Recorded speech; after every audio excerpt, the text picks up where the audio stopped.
welcome back to Tune-Up Tuesday. My name is Joe Gambino, and today we're going to talk about ankle mobility, specifically PAILs and rails. If you guys remember, PAIL stands for Progressive Angular Isometric Loading, which just pretty much means that whatever tissue we're putting on stretch is the tissue we're trying to strengthen, and the rails part is regressive angular isometric loading, or simply stating that we're trying to strengthen the muscles that are on the closing side of the joint.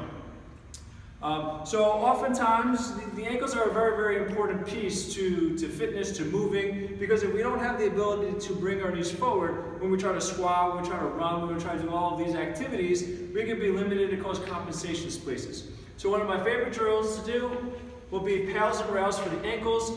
So simply we'll just sit up here in combat-based position. If this is uncomfortable for the feet and the knees, you can sit up in a lunge position and work this way. It's quite the same. So however you feel comfortable, you can set up. To start the motion, what we're going to do is we're going to take our knees and bring them as far forward as possible.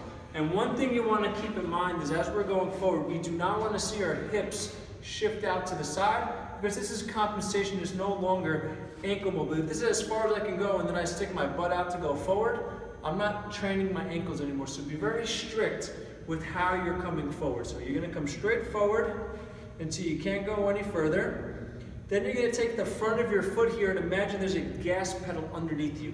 And you're going to start to push down or ramp a muscle contraction as if you're pushing onto the gas pedal. Start very soft, maybe about 10%, because we don't want to cause any pain if you'd have.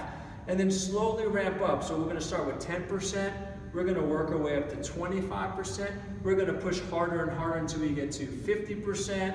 Pushing harder and harder until I get to 75%, all the ways up to the hardest contraction I can create without pain.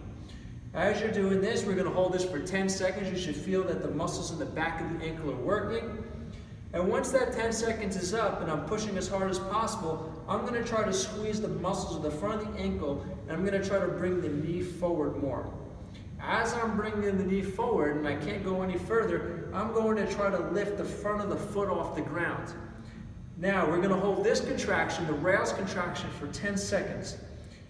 If your foot actually comes off the floor, you're doing something wrong, because we're only using the lifting of the toes to increase the muscle contraction on this angle so we can strengthen this side of the joint.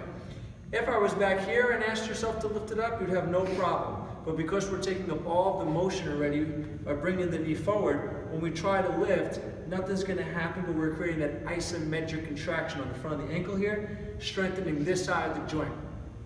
Once you're done with your 10 seconds of rails contractions, you're just going to settle into your stretch 10 to 30 seconds before you start your next round. You're not going to back out of it because you don't want to lose the connection to the tissues that we're trying to change.